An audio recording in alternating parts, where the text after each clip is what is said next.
Supreme court of Pakistan کی طرف سے وزیر اعظم گیلانی کو توہین عدالت کے الزام میں سزا سنائے جانے کے بعد جو صورتحال پیدا ہوئی ہے، یہ کیا معاملہ ہے؟ یہ جمہوریت بمقابلہ عدلیہ ہے، یہ ڈیموکریسی ورسز جوڈیشری ہے، یا یہ کرپشن بمقابلہ عدلیہ ہے، یہ کرپشن ورسز جوڈیشری ہے؟ یہ کیا معاملہ ہے؟ اس پہ ہم بات کریں گے، لیکن اس سے پہلے کچھ ارکان پارلیمنٹ کی آراء سنیے۔ اس میں وفاقی وزیر قانون فاروق نائک بھی ہیں اور ایک رکن صاحبزادہ فضل کریم صاحب کچھ انوکھی تشویش کا اظہار کر رہے ہیں۔ نہ کرمنل کنٹیمپٹ کا چارج بنا، نہ جوڈیشل کنٹیمپٹ کا چارج بنا کس کا؟ سول کنٹیمپٹ کا، اور سزا دے دی گئی، وہ بات کی گئی اس کے بارے میں کہ جو کہ کرمنل اور جوڈیشل کنٹیمپٹ کی ہے۔ ڈسکوالیفیکیشن جب ہی ہو سکتی ہے کہ جب آپ جوڈیشری کو ریڈیکیول کریں یا ڈیفیم کریں۔ اس کے علاوہ disobedience of the order جو ہے وہ article 63 clause 1G of the constitution کے زمرے میں نہیں آتا ہے۔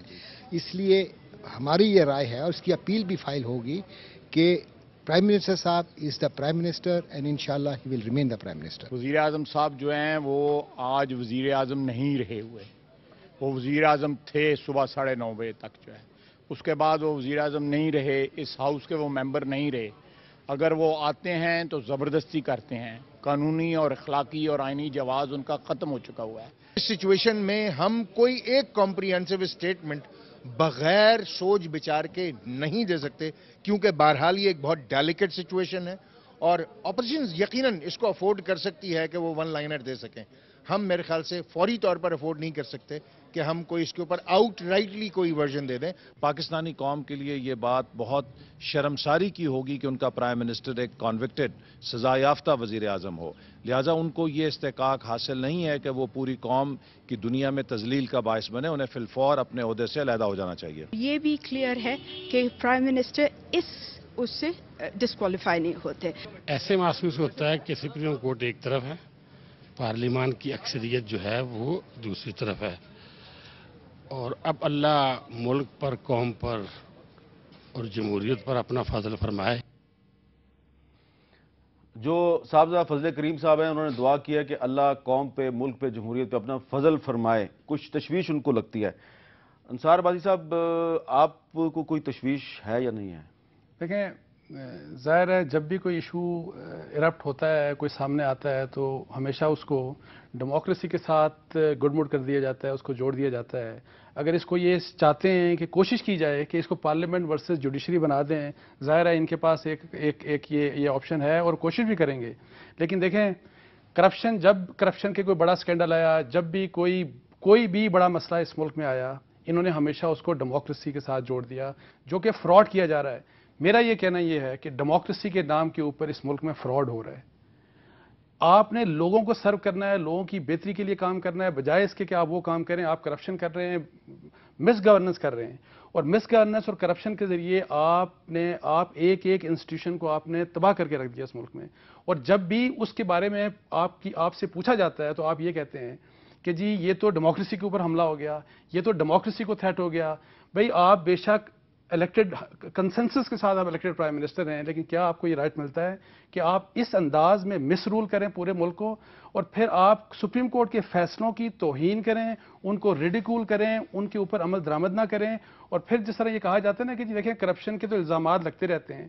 مجھے یہ بتائیں کہ اکاؤنٹیبلٹی کی بیسک ذمہ داری کبھی بھی جوڈیشری کی نہیں ہوتی، یہ ایگزیکٹو کی رسپانسبلٹی ہے۔ یہاں پہ تو وہ کرپشن والوں کے ساتھ ہیں، ان کے سب سے بڑے ڈیفینڈرز ہیں۔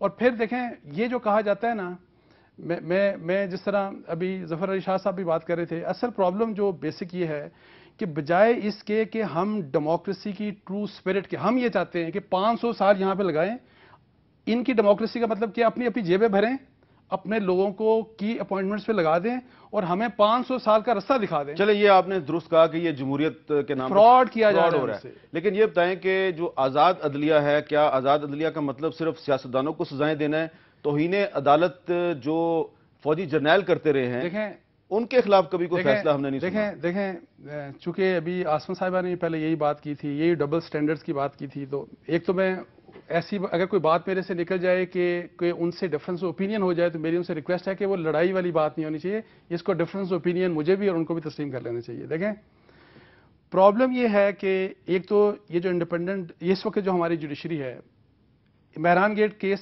سامنے آیا, اس میں آپ نے ان کو پرووائڈ کیا وہ مٹیریل جو کہ گورنمنٹ آف پاکستان کی پراپرٹی ہے, اور انہوں نے گما دیا.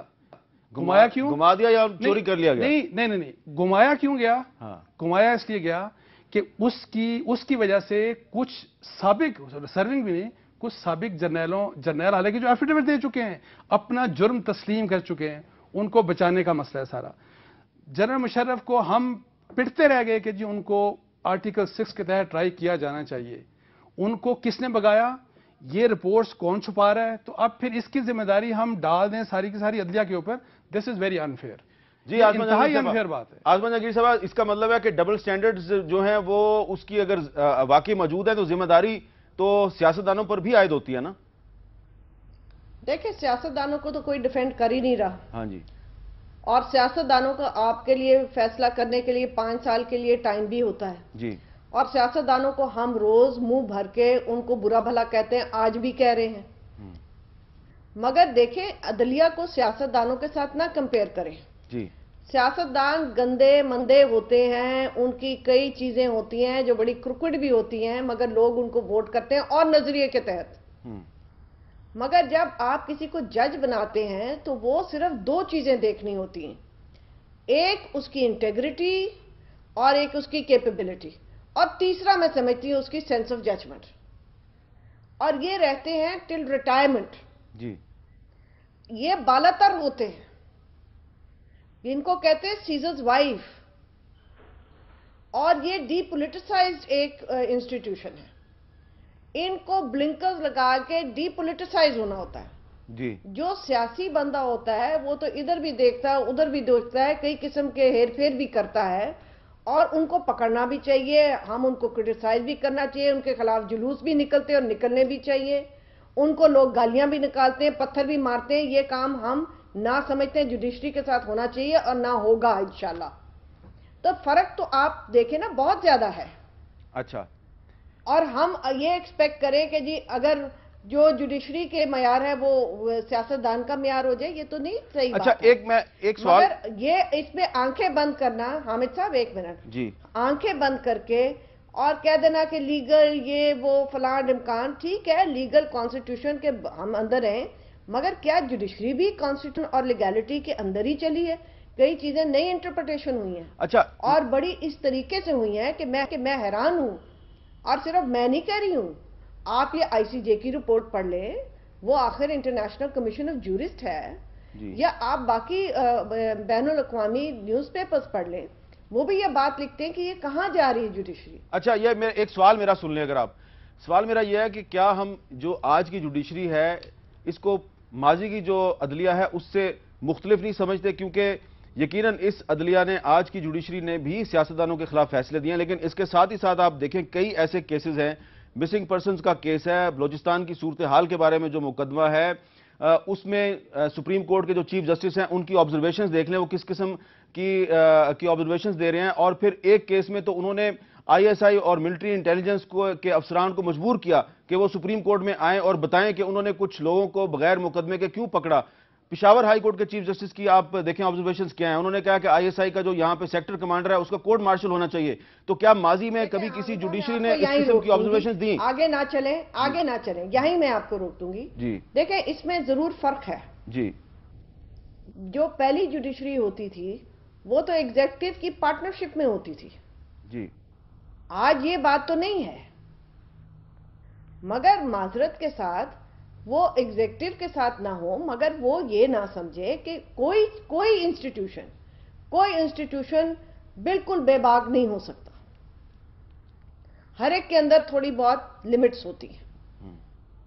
باقی میں اس میں نہیں جاتی کہ کیا انہوں نے کیا کیا نہیں کیا. پچھلی جوڈیشری بھی اس طرح کے کام کرتی تھی.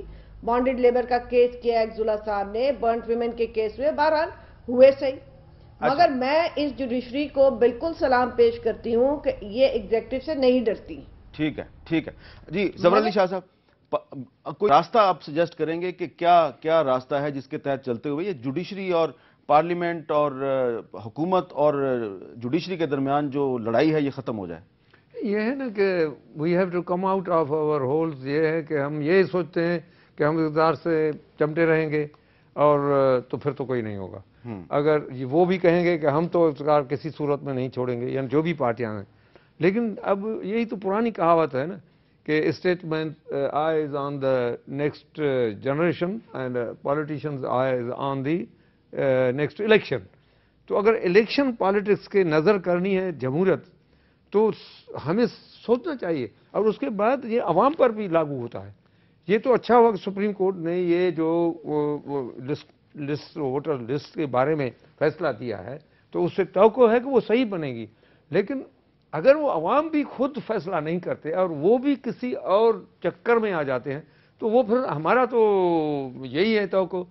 پہلے تو یہ بنے جو پاکستان کی ہسٹری بتاتی ہے کہ حکمران آتے ہیں اور وہ کرپشن میں ملوث ہو جاتے ہیں، اور تو اتنی بے انتہا کرپشن ہو گئی ہے ہر ایک لیول پر. کوئی کام جو ہے نا وہ بغیر کرپشن کے ہوتا ہی نہیں ہے. یہ آپ کے دور میں بالکل اس دور میں کرپشن کے بغیر کوئی کام نہیں ہوتا. کام نہیں ہوتا، کوئی نہیں ہوتا. وزیر بھی پیسے لیتے ہیں، وزیر بھی بیٹھے رہتے ہیں. وزیر خود کئی جو ہیں کچھ اچھے ہیں، باقی کئی لوگ ہیں جو خود کرپشن میں ثابت کر سکتا ہوں. بدعنوانی کی حد ہے، یعنی جو افسران جہاں نہیں ہونے چاہیے ان کو ایگزیمشنز دیتے ہیں فرام بھائی کوالیفائنگ ایگزامینیشنز. تو شاہ صاحب یہ اس کا مطلب سندھ میں ہو رہا ہے. اس کا مطلب یہ ہے کہ یہ جوڈیشری ورسز ڈیموکریسی نہیں ہے، یہ کرپشن ورسز جوڈیشری ہے. جو بھی سمجھے، لیکن یہ ہے نا کہ جوڈیشری، میں تو اس ایک ایمان کا ہوں کہ یہ جو ہے نا میرا ایمان ہے کہ judiciary now this is right judiciary. پہلے میں نہیں مانتا تھا. پہلے وہ حکومت سے جو بھی حکومت آتی تھی میں اس میں بھی تھا نا. آئی واز اس میں 90 کے الیکشن میں آئی سفرڈ دیر. اور 93 میں میں نے میرا اس میں چیپٹر ہے جس میں کہا ہے کہ ہاؤ الیکشن واز اسٹولن، جو محترمہ بینظیر بھٹو نے اپنی کتاب لکھوائی تھی، اور میں نے وہ کمپائل کر رہے تھے مرحوم عمر حسن خان اور کیسر بنگالی. اس میں میں نے بیٹھ کر کے وہ چیپٹر موجود ہے اس میں کہ کیسے الیکشن میں دھاندلی کا شکار تو ہم ہوئے ہیں. وہ لوگ جو کسی الیکشن میں نہیں آئے وہ اب 10 سال سے 20 سال سے پتہ نہیں کون سی عہدوں پر بیٹھے ہوئے ہیں، اور ان کو تو کوئی نہیں کہتا، اور ان کے دور میں کرپشن ہو رہی ہے. جی ظفر علی شاہ صاحب پاکستان کے سب سے سینئر موسٹ پارلیمنٹرین ہیں. 1962 سے لے کے آج تک پارلیمنٹ کے ممبر ہیں، یعنی کہ میرے پیدا ہونے سے پہلے بھی یہ پارلیمنٹ کے ممبر تھے. ببانگ دوہل بڑے واضح الفاظ میں کہہ رہے ہیں کہ اس دور میں کرپشن ہو رہی ہے. ان کا تعلق پاکستان پیپلز پارٹی سے ہے. وقفے کے بعد دوبارہ ملتے ہیں.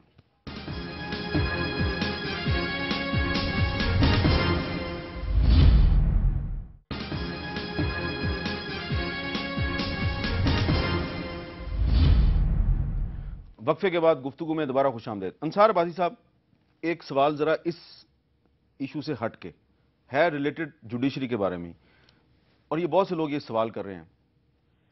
میمو گیٹ کی جو انکوائری کرنے والا کمیشن ہے وہ ایک غیر ملکی منصور اعجاز کو تو کہتا ہے کہ ویڈیو لنک کے ذریعے اس کی سٹیٹمنٹ ریکارڈ ہو سکتی ہے، لیکن حسین حقانی جو ہے ان کو یہ رائٹ نہیں دیا جاتا. تو اس کے بارے میں کچھ لوگ یہ کہتے ہیں کہ یہ ڈبل سٹینڈرڈز ہیں. چلے یہ بڑا اچھا سوال کیا، اور اچھا ہوا کہ آپ نے یہ سوال کیا اور میرے سے، اور ہماری چونکہ ہم دونوں کی پوزیشنز بالکل ڈیفرنٹ ہے اس ایشو کے اوپر. دیکھیں، منصور اعجاز پاکستان کے آئین کے تحت نہیں آتا، وہ اس ملک کے آئین کو قانون کے جوابدہ نہیں ہے. حسین حقانی اس پاکستان کا بونافائیڈ سٹیزن ہے، وہ اس پاکستان کے قانون اور قاعدے کو he is bound by the constitution and law of this country. So اس لحاظ سے دیکھیں، ہمیں تو شکریہ ادا کرنا چاہیے اس کا کہ اس نے ہمیں ایک ٹیسٹیمنی دے دی ایک ایسے کیس میں جس کے بارے میں سپریم کورٹ کہہ چکی ہے کہ یہ ٹریزنس ہے اور یہ ایک ریالٹی ہے. اور اب یہ ہے کہ ہم اس کو بیلنس کریں اس کے ساتھ. بھئی حسین حقانی صاحب نے تو جس طرح یہ وکیل تھی اور انہوں نے خود بھی انہوں نے تو خود والنٹیئر کیا تھا کہ میں واپس آؤں گا، 4 دن کی اس کے اوپر واپس آؤں گا. سو دونوں کا آپس میں کوئی کمپیریزن لیکن وہ کہتے ہیں میری طبیعت خراب ہو گئی ہے. دیکھیں طبیعت تو خراب، لنڈن میں تو آگے تھے، اب وہ انہوں نے 3 سطر لکھے کہ میں ٹریول بھی نہیں کر سکتا. تو یہاں پہ، اور جس طرح کمیشن نے بھی کہا کہ آپ ایک سٹیٹ دوسری 3 سٹیٹس کے درمیان تو آپ علاج کے لیے ٹریول کر رہے ہیں، but you are not coming to Pakistan. لیکن اس میں دیکھیں یہ اتنی غلط بات ہے، یہ اتنی زیادتی کی بات ہے. ایک پاکستانی کو ہم کمپیریزن کر رہے ہیں اس سے جس کی نہ لویلٹی نہ وہ اس ملک کے ساتھ ہے ہی نہیں، تو ان کا کمپیریزن تو کوئی ہے ہی نہیں کسی بھی لحاظ سے. سو ہمیں اگر اس چیز کو انویسٹیگیشن کرنا ہے، جو کہ کرنی چاہیے. تو کیا جو منصور اعجاز ہے اس کی لائلٹی پہ آپ کو اعتماد ہے؟ ان کی لائلٹی ہے اس کے اپنے ملک کے ساتھ، وہ 10 دفعہ کہہ چکا ہے. اچھا. ہمیں تو اس سے اس لیے ہمیں اس کے ساتھ ایک تعلق ہے کہ وہ ایک ایسے کیس میں وہ کنڈیوٹ تھا، اس کے ذریعے میمو گیا. ہمیں ان کی وٹنسز چاہیے، ہمیں اس کی ٹیسٹمنی چاہیے. اچھا جی، آسمان جہانگیر صاحب، آخری میرا سوال یہ ہے کہ یہ جو سارا معاملہ ہے، میں نے میمو گیٹ کا سوال کر لیا، انصار آبادی صاحب سے انہوں نے جواب دے دیا، مجھے نہیں پتا آپ نے اس پہ بات کرنی ہے نہیں کرنی، لیکن میرا سوال آپ سے ہے کہ یہ جو 248 ہے آئین کا آرٹیکل، اب اس کا کیا ہوگا؟ نہیں، میں ان کا جواب اس لیے ضروری سمجھتی ہوں دینا جی، کیونکہ یہ اگر یہ موقف ہے کہ جو ایک غیر ملکی ہے، یہ لکھا کہ میں اپنے ملک میں جا کے بھی نہیں دوں گا، یہ بھی انہوں نے لکھا تھا میں امریکہ میں نہیں اپنی ٹیسٹمنی دوں گا، میں یہاں پہ دوں گا یا میں سوئٹزرلینڈ میں دوں گا. وہاں تو ہم نے ہاتھ باندھ کے پہنچے اور اتنے پیسے خرچ کیے. مگر ایک شخص جو کہ کہہ رہا ہے کہ جناب مجھے تھریٹس آ رہی ہیں، میری طبیعت بھی ٹھیک نہیں ہے، اور یہ طبیعت واقعی اس کو تھریٹس کی وجہ سے اور جو ٹرامے سے گزرا ہے اس سے اس کی طبیعت اس کے ڈاکٹر نے بھی لکھا ہے کہ خراب ہوئی ہے. میں کہتی ہوں کہ چلے ایک بندے کو پیرانوئی صحیح کہ مجھے مار دیں گے، تو اس کو تو آپ نہیں یہ دینے کو تیار.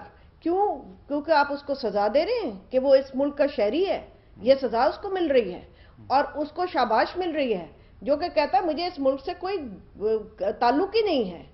اچھا، پھر اس کے علاوہ میں آپ سے ایک عرض کروں کہ یہ بات آپ کو سمجھنی چاہیے کہ جب ہم نے یہ اپلیکیشن دی تھی سپریم کورٹ میں اور یہی ہم نے سپریم کورٹ میں آرگیو کیا، اس وقت تک میمو کمیشن نے منصور اعجاز کی اپلیکیشن مسترد کر دی تھی کہ ہم باہر جا کے نہیں لیں گے کوئی ایویڈنس. یہ میں نے اگر یہ پہلے ہوتا تو میں اپلیکیشن مختلف دیتی.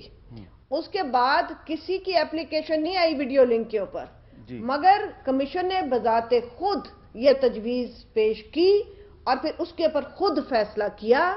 تو میں بڑی معذرت کے ساتھ کہتی ہوں یہ کیونکہ میں نے عدالت میں بیان دیا ہوا اور اس پہ بحث کی بھی ہے تو میں کر رہی ہوں، ورنہ مجھے اچھا نہیں لگتا کہ میں اپنی بات جو ہے اپنے کیس کی بات کروں. یہ بحث عدالت میں ہو چکی ہے. تو یہ کہنا کہ نہیں جی اس کی بڑی مہربانی، اس نے اچھی مہربانی آپ کے اوپر کی کہ اس نے پوری قوم کو بیوقوف بنایا. اچھا جی، لاسٹ آپ اس کے پیچھے لگے ہوئے. میں چھوٹی سی گزارش یہ کروں گا کہ اگر آپ کو آبجیکشن تھا تو آپ اپیل کرتے تھے، نمبر ایک بات. دوسری بات، منصور اعجاز کو روکنے کے لیے پرائم منسٹر، انٹیریئر منسٹر، پورا پاکستان، پوری گورنمنٹ اس کے پیچھے تھی کہ آپ نہیں آ سکتے پاکستان، ہم یہ کر دیں گے، ہم وہ کر دیں گے. حقانی صاحب پریزیڈنسی اور پرائم منسٹر ہاؤس میں مہمان تھے، ان کے ساتھ پوری گورنمنٹ ہے، ان کے ساتھ سب کچھ ہے. تو اس کے باوجود اگر لیکن منصور اعجاز کے ساتھ تو ISI تھی. دیکھیں، منصور اعجاز کو یہاں پہ لانا، جب آپ کا پرائم منسٹر تھریٹ کرتا ہے، جو آپ کا انٹیریئر منسٹر تھریٹ کرتا ہے، ایک شخص جو پاکستان آیا نہیں کبھی، وہ کیوں آئے گا پاکستان؟ مجھے بتائیں. جی آسمان جہانگیر صاحب، جان بوجھ کے کہہ رہے ہیں کہ بھاگو ادھر سے، جلدی سے جواب دے دیں. بجائے اس کے کہ آپ فیئر انویسٹیگیشن کریں، آپ کیوں اس طرح کی بات کر رہے ہیں جی کہ تاکہ فیئر انویسٹیگیشن ہو ہی نہ اس میں. جی آسمان جہانگیر صاحب، آخری جواب دے دیں اس کا.